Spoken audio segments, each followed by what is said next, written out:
நடைபெற்றுக் கொண்டிருக்கக்கூடிய மத நல்லிணக்க மாநாட்டுடைய தலைவர் வழக்கறிஞர் வாஞ்சிநாதன் அவர்களே, எனக்கு பின்னாலும் எனக்கு முன்பு முறை நிகழ்த்திய பல்வேறு அரசியலமைப்பைச் சேர்ந்த தலைவர்களே, மடாதிபதிகளே, பேராயர்களே, காஜிமார்களே, வருகை புரிந்திருக்கக்கூடிய பல்வேறு முற்போக்கு இயக்கத்தைச் சேர்ந்த தோழர்களே, தோழியர்களே, உங்கள் அனைவருக்கும் வணக்கத்தை தெரிவித்துக் கொள்கின்றேன். நம்முடைய வழக்கறிஞர் ஹென்றி டிஃபைன் அவர்களும் வாஞ்சிநாதன் அவர்களும் அருமை தோழர் மீதா பாண்டியன் அவர்களும் எங்களை போன்றவர்களை உள்ளடக்கி மத நல்லிணக்க மாநாட்டு பேரணியை மதுரையிலே நடத்தியே தீர வேண்டும் என்ற எண்ணத்தோடு நீதிமன்றத்திலே போராடி பல்வேறு தடைகளை தாண்டித்தான் இந்த அரங்க நிகழ்ச்சி நடைபெற்றுக் கொண்டிருக்கிறது. 144 தடை உத்தரவு இருக்கும்போது மதுரையில் சங்கி கூட்டத்தை திரளவிட்ட குற்றவாளி யார்? உளவுத்துறை அப்ப என்ன பண்ணுச்சு? இன்றைக்கு நம்முடைய முக்கியமான கேள்வி என்னன்னு கேட்டா, பாரம்பரியமாக அந்த மலையில இஸ்லாமியர்கள் ஆடு கோழி பலியிடுவதை வழக்கமாக கொண்டார்கள். எச் ராஜா சும்மா சொல்லல, மதுரை ஒரு அயோத்தி அப்படின்னு ஒரு அயோத்தி எச் ராஜா சொல்றான்னு சொன்னா, அயோத்தியில் இப்படிதான் ஆரம்பிச்சான். 5 கிலோமீட்டருக்கு இறைச்சி புழங்கக்கூடாது தடைன்னு சொன்னான். அயோத்தியை சுற்றி 15 கிலோமீட்டருக்குன்னு சொன்னான். இன்றைக்கு வட மாநிலங்களில் இஸ்லாமியர்கள்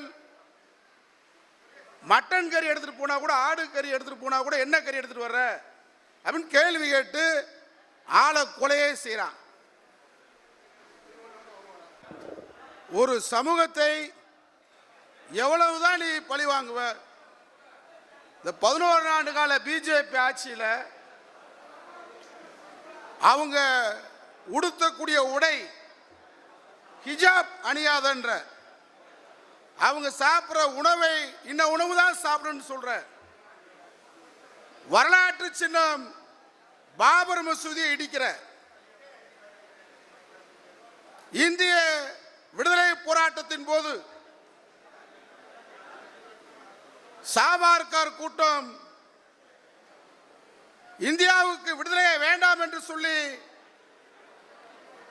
13 முறை கடிதம் எழுதி பிழை பூதியம் பெற்ற இந்த RSS கூடாரம் இஸ்லாமியர்கள் தான் தூக்கு மேடை ஏறினார்கள் இந்திய சுதந்திரத்திற்காக. ரத்தம் சிந்தியவர்களை பார்த்து அம்பேத்கர் எழுதிய அரசியல் சட்டத்திற்கு எதிராக தொடர்ந்து வகுப்புவாத சனாதன பாஜக கூட்டம் நடந்துகிட்டு இருக்கு. அந்த அடிப்படையில் தான் மதுரையில் எங்களை போன்றவர்களால் சாட்சி. இந்த திருப்பரங்குன்றம் மலையில் நானும் பல்வேறு நிகழ்வுகளுக்கு போயிருக்கோம். இந்துக்கள் தான் அதிகமாக சிக்கந்தர் மலையில் ஆடு இறைச்சி பலியிடுவாங்க.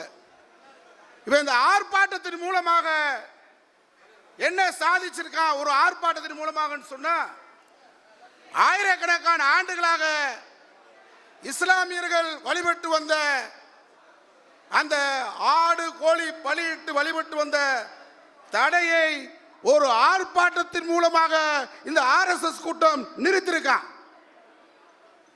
இன்னைக்கு காவல்துறை நம்முடைய ஹென்றி டிஃபைன் சொன்னது மாதிரி அவன் தீ வைக்கிறான் மதுரையில், நாங்க தீய அணைக்கிறோம். தீய அணைக்கிறோன்னு ஒரே மாதிரி பார்க்கிற, தீ வைக்கிறோன்னு ஒரே மாதிரி பார்க்கிற. இந்த ஆர்ப்பாட்டத்தின் மூலமாக அவன் சாதிச்சதாக நினைக்கிறான். சிக்கெதிர்ப்பலையை மாற்றும் சொல்றான். இந்த மத நல்லிணக்க மாநாட்டின் வாயிலாக சொல்லிக்கொள்ள விரும்புகிறேன், அயோத்தி அல்லடா மதுரை. மதுரையிலிருந்து ஒரு பிடி மண்ணை RSS கூடாரம் எடுக்க முடியாது, எழுதி வச்சுக்க. அதனால இந்த ஆர்ப்பாட்டத்தின் நம்முடைய மாநாட்டின் வாயிலாக தடை செய்யப்பட்டிருக்கக்கூடிய சிக்கந்தர் மலையில் ஆடு கோழி பலியிடுகின்ற அந்த செயலை தொடர்ந்து செய்வதற்கு மத நல்லிணக்க கூட்டம் வலியுறுத்தும் போராடும் வெற்றி பெறும் என்று சொல்லி வாய்ப்புக்கு நன்றி சொல்லி விடைபெறுகின்றேன். வணக்கம்.